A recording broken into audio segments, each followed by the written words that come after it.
Hey y'all, it's Jess, and I am in my garden now with my friend Naraya. Can you say hi to my friends? Hi. And Naraya is here today to help me plant my fall garden. We have a lot of stuff to plant. We've been getting a lot of rain, and so we've got a little pause in the day here. The soil's really wet, so it's a good time for us to go ahead and plant this stuff. You ready?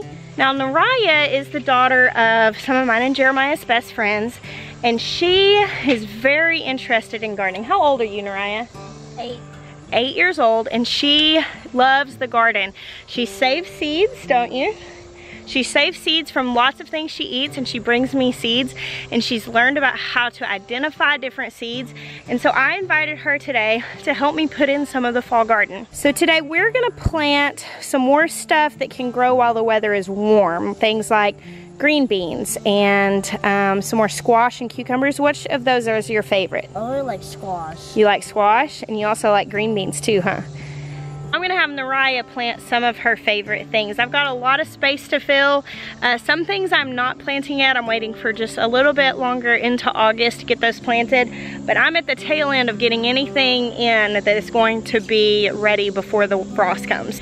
Now I have cucumbers on this trellis, so we're gonna put some lettuce right next to the cucumbers and some radishes right on the other side of that. The lettuce that I'm planting right now is called Marvel of Four Seasons, and it is a variety that does well in the heat, which I'm planting it now where it's still hot outside. Our weather will probably remain relatively warm, at least for another month. It's been cool for this region. Like, it's August, we haven't had a single 100-degree day yet, which is really unusual for us. But I don't want to count on that and go ahead and plant cooler weather stuff. So we're gonna do some Marvel of Four Seasons lettuce. I need some greens back in my garden. I've got a little bit of chard still producing, but it's quite old and it's getting really tough, and the flavor's not what it used to be. And I'm excited to get some lettuces and some kales going in my garden again. Today you're gonna see us using this little tool. This is just a ruler that has holes in it. I got this in the dollar spot at Target back in the spring, which doesn't help you at all because you can't just go buy one.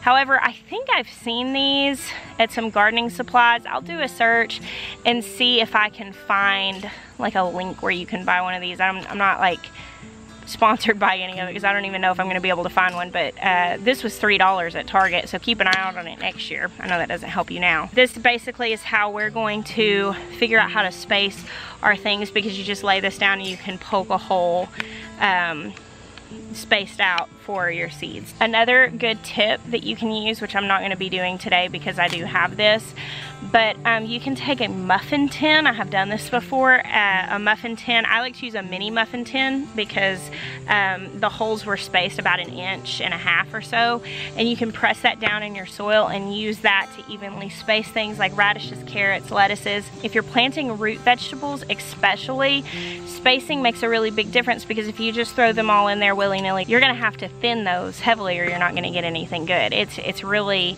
more prudent to save your seeds by carefully placing one every few inches instead of just throwing them in there and having to thin a whole lot of them out. Now our soil is pretty loose and broken up because we just came in and amended it. We added a lot of compost and composted horse manure. So it's pretty loose, but what we're gonna do, you've got your cultivator tool. That's what this is called, a little fork thing.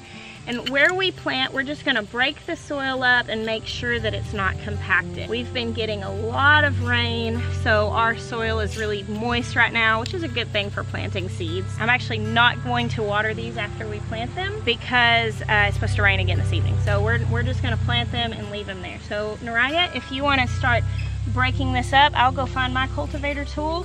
And let's just loosen this up good so we'll get our space ready to put some seeds in the ground.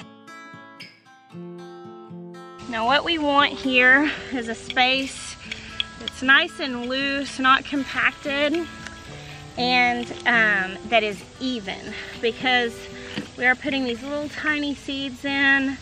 We want to make the space as even as possible so that the water, because if you've got big dips and rivets where you're planting these little seeds, when it does rain, what'll happen is your water will pool up and your seeds will get misplaced. But if your space is good and flat and even, when it rains, the water will just drain evenly down and your seeds will get to stay where you put them. Naraya, which radishes do you think we should plant right here? We've got these red ones called China Rose, or these black ones called Long Black Spanish. I think it's gonna be China Rose. You want to do China Rose? Okay, cool. So there's that, China Rose radishes. I have a journal that I am going to write down everything that we plant here today. I'll show you that in a little while. It's nothing fancy, it's literally just a notebook, but I'll show you how I write it down, and it might just be the method to my own madness, but I don't know, maybe it'll help you. This variety is a large radish. The roots are about 5 inches long. Now, a lot of times when I'm growing something like this, I've never grown this before, so I don't know. Like, I know a lot of people feel a lot of hesitation on jumping in on gardening because they don't know what they're doing. I don't know what I'm doing, like a lot of the times, just to be honest with you. I have no idea about this radish. I've grown tons of radishes, but I've never grown this kind. So it's really important to like read the seed packet, Google it. I've Googled this and searched if there was any information about it. But the main thing I'm seeing here is that the roots are about 5 inches long. So this is a little bit larger of a radish. Because of that, we're just gonna be a little bit more liberal in how much space that we give them. You've heard me say this before, and I'll say it again. I prefer to give things more space and get bigger, healthier plants rather than try to cram in as much as I can in my allotted space and end up having to thin it out. Now, on a normal small globe radish, I would usually plant 1 seed every 3 inches. Because these are larger radishes, we're gonna go ahead and give them 5 inches each. You can put your tools down, and here you can take this marker. This used to have a little poker that came with it, but I lost it. So what we're gonna do is we're gonna start right here. I'll turn this around so we can start at the 1. And I'm about 5 inches from the wall here. And we're gonna start, and we're gonna put these holes 5 inches apart. Yeah, so we'll actually do it at the 1 and then again at the 6, because that's 5 inches between them. So poke a hole, right? We're just gonna use the end of this. I'll show you one, okay? So we're gonna poke a hole, and we're not trying to go very deep. These are really small seeds, so just a little hole. Do you see that? It just puts a little dent in the ground. It's not a super deep hole. So come down here to the 6 and poke a hole there. Okay, and then let's come down here and go down to the 12 and poke a hole. Now what I do is, see, we've got 1, 2, 3. Now what I like to do is go ahead and do all my holes. So there's the 1 that's already done. Go to the 6 and go to the 12. Good job. Alright, radish seeds are little. They're not as little as some other seeds, but you see how tiny they are? Oh, they're really small. They're very small, so let's put them in your hand. Let me have your hand. Okay. And just cup your hand to hold those seeds. Very good. Now come up here, and in each one of these holes, put 1 seed. If you accidentally drop more than 1, it's no big deal, okay? So there's the other hole, and we'll just put 1 seed there. 1 seed here. Okay, so Naraya's got this 1 row of radishes planted. We're gonna go ahead and do a 2nd row. And how I plant in raised beds is how far I plant things apart. I plant them apart that way all the way around. So whereas these have 5 inches between them, I'm gonna go 5 inches this way and start another row exactly the same as this one. The way I do that is, here's one of my holes that we just put a seed in, and I just go from there and use my first guide. My first row is a guide to where the next seeds are going to go. Okay, so I'm gonna give Naraya some seeds, and as I poke the hole, she's gonna come behind me and put a seed in each one of the holes. When you're planting out raised beds and you're not doing like traditional rows, you're gonna end up with spaces like this, where I like to do like 2 rows of radishes, and then right next to it we're gonna do some lettuce, and on this trellis there's some cucumbers. I do like to give things plenty of space, but you do a lot of planting where things have neighbors. And right now we're putting these tiny seeds in the ground, and it can, especially if you're not putting markers, or even if you are, sometimes it's hard to remember where things started, where things stopped. So This is something I like to do. I think it works really well. I've done this now for a while. I gathered up these sticks. This was actually from over here in the old chicken yard that we recently put the goats in to clear out. And I gathered these up, and I'm gonna use these as like little markers so I know something's planted in that area. I'll just show you.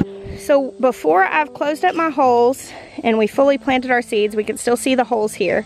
What I do is I take these sticks and I just line it up next to these holes. Generally with the amount of space I feel like they need. So see, here's a hole. So I'm gonna put this stick here, and that way I know not to plant anything too close to this. And that way, before these things have sprouted, I can feel confident that I know where my boundaries are. And what I'll do is I'll just break these sticks and I'll create a little border all the way around where these radishes are planted before I close the holes up, so I know exactly where they are. That way we don't accidentally come plant something else here. It might not be a problem if you have a really small garden, that you might not forget where something is planted, but honestly, even with just a couple of beds this size, you could easily lose track of where you put things. And even if I just stuck a little marker in here that said China Rose Radish, you know, I might not know exactly where it ended. This is how I like to do this. Now, I've got my little area that has these radishes in it, completely marked. Now, Naraya, what we need to do is come, and I usually use this thing, and we need to fill in these holes. So I'm gonna let you do it, but I'm gonna show you how first. You can use your hand if you want to, but I usually do this because it makes it nice and even. And I just come and brush this over, and we're just brushing soil into those holes. Yeah, you could use that, that'd be great. Just kind of spread it out, and you're looking to just fill those holes up and make it even. Well done. You're great at this, Naraya. And if you hadn't gotten 2 inches of rain in the week, if you didn't have fully saturated soil like I do right now, and we are expecting rain this evening, if you weren't in that situation, this would be the point that you would water these seeds, because without getting wet, they can't germinate. Now when these cucumbers on this trellis grow, even though they are on a trellis, we need to account for some space in this bed for them. Now I plant things on the inside of a trellis. I just prefer that. I prefer to be able to have access to the root. If I want to pull it out, it's easier than having to come around from the other side. That's just a personal preference. Generally, when they grow up, I train them out to grow on the outside, but that's really neither here nor there. The cucumbers though, those leaves are gonna come out, and I usually account for at least a foot next to the trellis for the foliage of whatever it is that's growing on that trellis, simply because when that foliage is growing up and out up here, it's going to shade anything. So I just don't put anything right at the base of that trellis. Now we do have about a foot right here between our radishes and our trellis, and that's where we're going to put just a few heads of this Marvel of Four Seasons lettuce. So when we grow lettuces, we're either growing baby greens or head lettuces. Now here I've got Marvel of Four Seasons, which is a butterhead, and then I've got this mix that I bought from Botanical Interest. I've got this mix that I bought from Botanical Interest. It's a smoothie mix that it has pictures of all these little baby greens. Now the seeds in this smoothie mix are actually bull's blood beet, early wonder beet, lettuce, spinach, and Swiss chard, which means that if I were to space these seeds out and give them ample space, I would grow heads of lettuce, I would grow beet, I would grow spinach, which would, if I let it grow, it would become like a big bushy plant, and I would grow chard, which you've seen chard, they get really big. But if I plant them really close together, as this seed packet suggests, you're buying things that were planted really close together and harvested really young. So, because I don't want this butterhead lettuce that we're gonna grow right here, I don't want it to be little tiny leaves. I want this to be big pieces of lettuce to use on burgers or to make lettuce wraps out of. That's what I'm looking for here. Of course, I could still eat it in a salad, but I'm not limited to a salad. So the main thing is if we're trying to grow a head of lettuce or beets or chard is to make sure that you give them the space that they need so they can fully form. If I grew these seeds really close together, I would have baby greens. I could cut them when they were three weeks old and eat them as baby greens. However, I want them to be big head lettuce, so we're gonna give them a lot of space. And this I specifically bought for baby greens, and so I'm going to grow these really close together, and I'm going to harvest the tops of these beets before they ever get a chance to form a root. On the back of your seed packet, it's gonna give you some information about how to plant them. And like this packet says, to plant a group of 3 seeds every 12 inches. And then when they germinate, you thin them down to 1 seedling every 3 inches. Typically when you do that, you don't want to pull them out, you want to cut them off. That way so you don't disturb the root system of the one that you're going to keep. And a lot of times, like with the radishes, we just put 1 seed in every few inches, which means that if one of those doesn't germinate, I'm gonna have a larger space between my radishes. I'm okay with that. Sometimes dealing with these tiny seeds is really, really difficult, especially if you don't have real steady hands or perfect eyesight. I mean, these things are minuscule. So we're going for 3 seeds per hole. We might end up putting more in there, and honestly, that's okay. We'll just have to thin a little more. A lot of these things that we grow in fall, like lettuces and spinaches and carrots, all these things with teensy tiny seeds, they are not sown deep. You're looking at like 1/8 of an inch, which is like very shallow. A lot of times what you can do is just barely just push down on the soil, make a little bit of a divot, and then you're gonna brush the soil up over top of them. Whereas with the bean, you're really making a hole. With these, we're just kind of poking an indention in the soil so that we get our spacing right. Okay, now I'm going to mark off our space here so that I can remember that something's planted. And Naraya, you want to take your shovel and fill those holes in again? And just brush the soil lightly on top of them so that those seeds are lightly covered. Sometimes what I do at this point to make a note of what I've done, if I don't have a place to write it down here, a lot of times I'll just turn the video recorder on my phone, and I'll shoot a video explaining to myself what I planted there. It works. You know, I have to go back and find the video and watch it instead of just referencing a piece of paper. So I do prefer to make a journal entry, but it's best to make some sort of record of it so that you don't find yourself wondering what's growing in your garden. This is my journal that I use for farm stuff. It has like a calendar where I can keep up with immunizations on my animals, what I planted when I need to do things. I keep notes on different varieties that I have grown. And in this case, I'm just going to do a quick, okay, so I'm just going to do a quick drawing here, and what I will do, just because this does make sense to me, is I'll actually journal out sections of the garden, and like here I'll do this and write trellis 1, and I will make, basically, I'll write what's on that trellis and then what's planted next to it. So this is like a little drawing of that section of the bed. And what we just planted on was actually trellis 2, and it has National Pickling cucumbers. And then we planted a Marvel of 4 Seasons lettuce. Yes, this does make sense to me, and it will help me later on. And then we did China Rose radish. And that is literally my system of keeping up with things. Now, one thing that I also do, these beds are 48 foot long, and so this is kind of like my just like basic note taking. And then what I usually do after it's all in is I'll get a large piece of paper and I'll draw it out essentially like, you know, the length of the bed, which it has to be a lot larger than this. And I'll draw my trellises like this so I know what's where. And what I'll do is I'll write, like if there's, I'll write this if something's here, I'll write this if things are here. On the trellis I'll do this. Underneath I'll do a key that says 1, you know, so-and-so tomato, 2, and write my varieties out that way.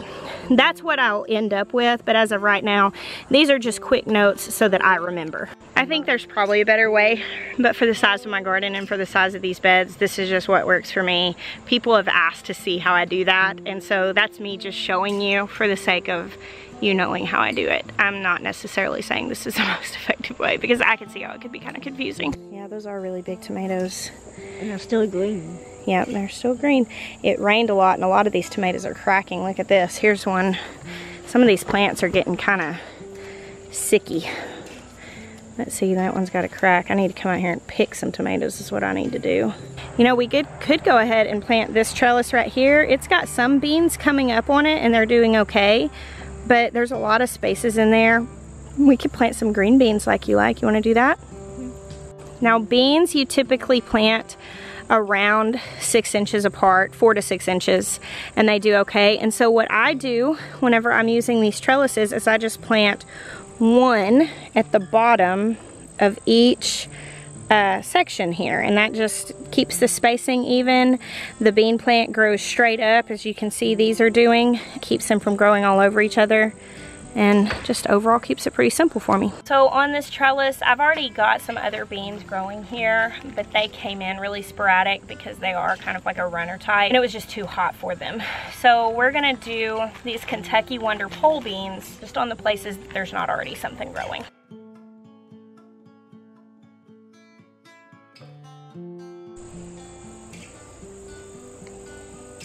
All right, Naraya, you want to take your shovel and go fill the soil in over those holes, and our pole beans will be fully planted. So you like purple flowers?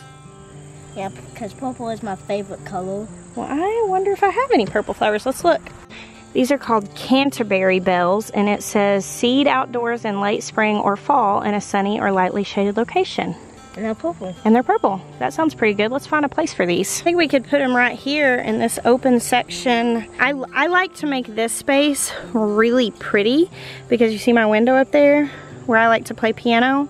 It looks out over the garden, and when this space is pretty, it just brings me joy. So we can put some flowers right here. All right, let's do them right here. We're just gonna do a short little row of these Canterbury bells. So yes, they're very tiny. Whoa, so look at that. Tomato. They're way smaller than even those others. Flower seeds are just minuscule. So we're just gonna be really careful here. I'll let you get them off my hand and put a few of those seeds right there in that hole right there.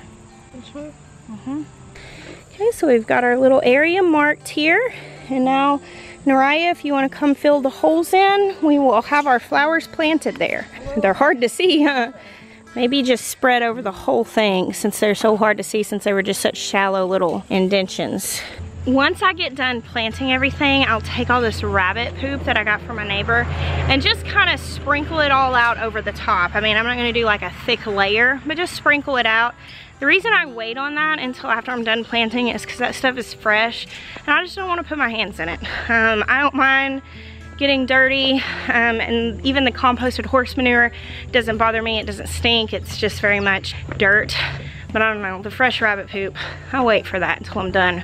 I'll put it down before I mulch, and that way, as it rains, all of the nutrients from that stuff will be released down into the soil where my stuff is planted. We're going in the house to get some cucumber and squash seeds that I saved when we want to put in the ground. We have some cucumbers that we need to put on one of the arch trellises. You want to pick one? I'll pick one that doesn't have anything on it. Only a couple of them are planted, and so I'll tell you if it won't work. Will this work? Yeah, this one will work. You want to put some cucumbers here? Now, let's put them about like right here. So they can like grow against this? Yep, and we're wanting them to grow against this because cucumber plants climb willingly. Like peas? Yep. Like they need to climb to survive and go up. Yep. You can grow cucumbers along the ground, but I don't want to because growing them up is a lot easier. Get healthier plants. Cucumbers are really heavy feeders, so we have put down a good thick layer of composted manure here so they have plenty of nutrients. Okay, we're gonna go ahead and plant the rest of our squash, and then I will be done with the planting of the warm weather stuff. That completes that for me. I'm still gonna be planting cool weather stuff over the next couple weeks. We're gonna get this finished, and then I've got to take Naraya back to her mom. Naraya, do you wanna say bye to our friends? Bye. Thank you guys so much for hanging out with us today. We bless you so much. Until next time.